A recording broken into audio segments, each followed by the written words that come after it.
En 2023, une équipe de chercheurs à l'université de Surrey en Angleterre a fait quelque chose d'assez troublant. Ils ont posé un smartphone ordinaire à côté d'un MacBook Pro. Pas de logiciel installé sur l'ordinateur sans accès au réseau. Juste un téléphone qui enregistrait les sons ambiants pendant que quelqu'un tapait normalement sur le clavier. Résultat, leur modèle d'intelligence artificielle a identifié correctement 95% des touches, uniquement grâce au son. Maintenant, pose-toi cette question. La dernière fois que tu étais dans un café avec ton ordinateur, est-ce que tu savais ce que faisaient les gens autour de toi? Est-ce que tu savais si quelqu'un avait son téléphone posé à 2 tables de toi, micro allumé, en train d'enregistrer? Parce que chaque touche que tu appuies sur ton clavier produit un son légèrement différent. Le A ne sonne pas pareil que le K. Le S ne sonne pas pareil que le D. Ces différences sont trop fines pour qu'une oreille humaine les distingue. Mais une IA entraînée, elle les reconnaît. En moins d'une minute, elle peut reconstituer ce que tu as tapé, ton mot de passe, ton identifiant, ton message privé, sans voir ton écran, sans être derrière toi. Aujourd'hui, on va comprendre comment cette attaque fonctionne, qui elle vise réellement, et surtout ce que tu peux faire pour ne pas en être victime. Pas de jargon inutile, juste ce qu'il faut savoir. Bienvenue sur Smart Tech Secret. Le nom technique, c'est une attaque par canal acoustique, ou en anglais Acoustic Side Channel Attack. Mais derrière ce terme un peu barbare, il y a un principe que tout le monde peut saisir. Quand tu appuies sur une touche de ton clavier, il se passe quelque chose de physique. La touche s'enfonce, frappe un mécanisme et produit une vibration sonore. Cette vibration change selon l'endroit où se trouve la touche sur le clavier, selon le type de mécanisme qu'elle utilise et même selon la façon dont tu frappes. Fort ou doucement, avec l'index ou avec le majeur. Ces variations sont minuscules, quelques millisecondes de différence, quelques fréquences audio que ton oreille ne peut pas distinguer. Mais un modèle de deep learning qui a été entraîné des milliers de fois à associer un son à une touche précise, lui, il fait la différence. C'est exactement ce qu'ont démontré Joshua Harrison, Ehsan Toreini et Mariam Mernezad dans leur étude publiée en 2023. Ils ont entraîné leur modèle sur un MacBook Pro avec un iPhone posé à côté comme micro et ils ont obtenu 95% de précision. Ce chiffre, 95%, ce n'est pas un résultat de laboratoire dans des conditions parfaites et irréalistes. C'est un résultat obtenu dans des conditions proches de ce qu'on vit tous les jours. Un bureau, un clavier, un téléphone à côté. Pour comprendre l'attaque, il faut la décomposer en 3 temps. Étape 1. Capter le son. L'attaquant a besoin d'un micro à proximité du clavier ciblé. Ça peut être un smartphone posé sur la même table dans un café. Ça peut être un micro caché dans un objet du bureau. Ça peut même être le micro intégré à ton propre ordinateur si un logiciel malveillant y a accès à ton insu. Étape 2. Entraîner ou utiliser un modèle existant. Avant de lancer l'attaque, le modèle d'IA doit avoir appris à reconnaître les sons d'un clavier spécifique. Pour ça, il faut des données, des centaines de frappes enregistrées et associées à leurs touches. Ce travail peut être fait à l'avance, sur le même modèle de clavier, et le résultat peut être réutilisé sur n'importe qui possède ce clavier. Étape 3. Analyser et reconstituer. Une fois le son capté, le modèle analyse les frappes une à une et reconstitue le texte tapé, lettre après lettre, avec une précision qui, dans les tests de 2023, dépassait largement ce qu'on aurait pu imaginer possible. Et il y a un détail qui change vraiment la perception du risque. La même équipe a testé l'attaque via une visioconférence. Quelqu'un qui tape pendant un appel Zoom ou Teams, micro allumé. Précision obtenue, 93%. Ton micro allumé pendant une réunion de travail peut suffire à exposer ce que tu tapes en simultané. Cette idée d'espionner un clavier par le son n'est pas une nouveauté. En 2004, des chercheurs de l'université de Berkeley avaient déjà publié des travaux sur le sujet.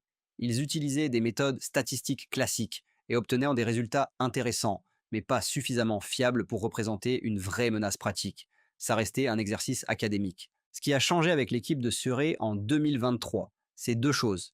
D'abord, la précision a explosé grâce au deep learning. Ensuite, et c'est peut-être plus important, ils ont rendu leur méthode publique et reproductible. N'importe qui avec des compétences correctes en machine learning peut s'en inspirer. Ce type d'attaque était autrefois réservé à des agences gouvernementales avec des ressources considérables. La NSA aux États-Unis le GCHQ en Grande-Bretagne. Ces organisations ont utilisé des techniques acoustiques et électromagnétiques pendant des décennies dans des opérations d'espionnage ciblé. C'était coûteux, complexe et réservé à des cibles de très haute valeur. Aujourd'hui, la barrière à l'entrée a considérablement baissé. Ce n'est pas encore à la portée de n'importe qui, mais ça ne l'est plus uniquement pour des États non plus. Il y a un détail qui illustre bien à quel point cette menace est prise au sérieux dans certains milieux. Des journalistes d'investigation qui travaillent sur des sujets sensibles, des dissidents, des lanceurs d'alerte utilisent des pièces traitées acoustiquement pour taper leur communication confidentielle. Pas parce qu'ils regardent trop de films d'espionnage, parce que leurs conseillers en sécurité leur ont expliqué que ce risque est réel.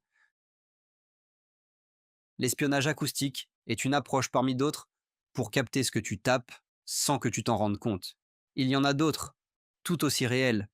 Les vibrations physiques. Des chercheurs du MIT ont montré que les vibrations produites par un clavier se propagent à travers la surface d'un bureau. Ces vibrations peuvent être captées par un accéléromètre, le même petit capteur qui permet à ton smartphone de savoir s'il est en mode portrait ou paysage. Une application malveillante qui accède à cet accéléromètre peut en théorie enregistrer ces vibrations si ton téléphone est posé sur le même bureau que ton clavier. Les émissions électromagnétiques. Tout appareil électronique émet des signaux électromagnétiques quand il fonctionne. Les câbles d'un clavier filaire, les circuits d'un clavier sans fil, tous rayonnent de faibles signaux. Avec un équipement adapté, ces signaux peuvent être interceptés à distance, parfois à travers un mur. Cette technique s'appelle Tempest et elle est documentée depuis les années 60 dans les archives de renseignements déclassifiées. Ton micro détourné de l'intérieur, un logiciel malveillant qui obtient les permissions microphone de ton appareil peut enregistrer les sons de tes frappes en continu, en tâche de fond, sans aucun signe visible. Pas besoin de dispositif physique externe, juste une application qui tourne discrètement. Ce que l'IA apporte à toutes ces méthodes, c'est la précision et l'automatisation. Des techniques qui donnaient des résultats approximatifs donnent maintenant des résultats exploitables. Il faut être honnête sur ce point. Dans l'état actuel des choses, ce type d'attaque demande encore une préparation et un ciblage. Ce n'est pas encore quelque chose qui se déploie en masse automatiquement partout. Mais certains profils sont clairement plus à risque que d'autres.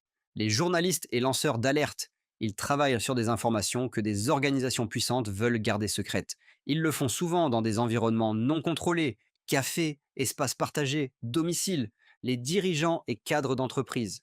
Leurs identifiants donnent accès à des systèmes critiques, à des données financières, à des informations stratégiques. Une seule session de frappe captée au bon moment peut ouvrir des portes considérables. Les télétravailleurs dans des espaces publics. Le micro est souvent allumé pour des appels. Les voisins sont inconnus. Le réseau Wi-Fi est partagé. C'est un contexte qui cumule plusieurs facteurs de risque, les personnalités politiques et les diplomates. Ce type d'espionnage a été utilisé dans des contextes géopolitiques documentés depuis des décennies. Et puis, il y a une catégorie qui grandit, la cible opportuniste. Quelqu'un qui installe cette capacité dans un espace fréquenté capte des dizaines de sessions de frappe et laisse l'IA trier automatiquement pour trouver ce qui ressemble à des mots de passe ou des identifiants bancaires. C'est l'industrialisation de cette technique qui représente la menace de demain. La bonne nouvelle, c'est que se protéger efficacement contre ce type d'attaque n'est ni compliqué ni coûteux. Voilà ce qui fonctionne vraiment. Utilise un gestionnaire de mots de passe. C'est la mesure la plus efficace contre l'espionnage acoustique. Si tes mots de passe sont collés automatiquement par un gestionnaire, tu ne les tapes jamais sur ton clavier. Il n'y a rien à capter.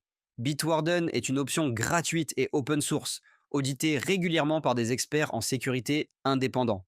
Un password est une option payante, populaire dans les environnements professionnels. Le principe est identique pour les deux. Tu n'as plus à taper tes mots de passe. Active la double authentification. Même dans le scénario où quelqu'un récupère ton mot de passe par espionnage acoustique, il lui faut encore le code temporaire généré par ton téléphone pour accéder à ton compte. Cette deuxième couche de vérification rend l'attaque beaucoup moins utile, même si elle réussit sur la première étape. Gère ton micro consciemment. Dans un espace public, coupe ton micro quand tu n'en as pas besoin. Si tu dois taper un mot de passe sensible pendant un appel, prends 30 secondes pour mettre ton micro sur mute d'abord. C'est un réflexe simple qui élimine le vecteur d'attaque via visioconférence. Le type de clavier compte. Les claviers mécaniques, avec leurs switches individuels et leurs sons distincts, sont beaucoup plus faciles à analyser acoustiquement. Un clavier à membrane ou le clavier intégré d'un laptop produit des sons beaucoup plus uniformes et difficiles à différencier. Ce n'est pas une raison de jeter ton clavier mécanique, mais c'est un facteur à considérer si tu travailles souvent dans des environnements sensibles. Contrôle tes permissions microphone. Va dans les réglages de ton smartphone et de ton ordinateur. Regarde quelles applications ont accès à ton micro. Beaucoup d'applications demandent cette permission sans en avoir réellement besoin. Révoque les accès inutiles. Le bruit blanc dans les contextes sensibles. Dans les environnements professionnels à risque élevé, certains utilisent des générateurs de bruit blanc pour masquer les sons de frappe dans tout enregistrement ambiant. C'est une mesure avancée, mais elle est utilisée dans des contextes réels, pas seulement théoriques. Ce qui rend ce sujet particulièrement important à suivre, ce n'est pas l'attaque telle qu'elle existe aujourd'hui, c'est sa trajectoire. Les microphones des smartphones modernes captent des fréquences audio de plus en plus précises. Les modèles de reconnaissance s'entraînent sur des données toujours plus volumineuses. Et l'arrivée d'outils comme Whisper, développé par OpenAI pour transcrire la parole en texte, a montré que des IA peuvent extraire de l'information pertinente depuis des enregistrements audio de mauvaise qualité avec une précision qu'on n'aurait pas imaginé possible il y a 5 ans. Ce que ça signifie concrètement, dans quelques années, il sera probablement possible d'automatiser complètement ce type d'attaque dans un espace public. Un micro discret, un modèle entraîné en amont sur les claviers les plus courants, et une IA qui analyse en continu les sons ambiants et reconstitue automatiquement tout ce qui ressemble à des frappes de clavier. Ce n'est pas de la spéculation, c'est une extrapolation directe de ce qui existe déjà dans les laboratoires de recherche. Et, très probablement, dans certains milieux cybercriminels organisés qui ne publient pas leurs méthodes. Ce que tu viens de voir aujourd'hui, c'est quelque chose que la majorité des gens ignorent complètement. On apprend à ne pas cliquer sur des liens suspects, on apprend à ne pas ouvrir les pièces jointes d'inconnus. Mais personne ne nous apprend que le simple fait de taper sur notre clavier dans un endroit public peut suffire à exposer nos informations les plus sensibles. La réalité, c'est que les outils pour se protéger existent. Ils sont accessibles. La plupart sont gratuits et les mettre en place ne prend pas longtemps. Un gestionnaire de mots de passe, la double authentification et un peu plus d'attention à son environnement. Trois choses concrètes qui changent vraiment ton niveau d'exposition. Si cette vidéo t'a apporté quelque chose d'utile, pense à la partager à quelqu'un que tu connais qui travaille souvent en dehors du bureau. C'est le genre d'information qui peut éviter de vraies mauvaises surprises. À bientôt sur Smart Tech Secrets. Sur Smart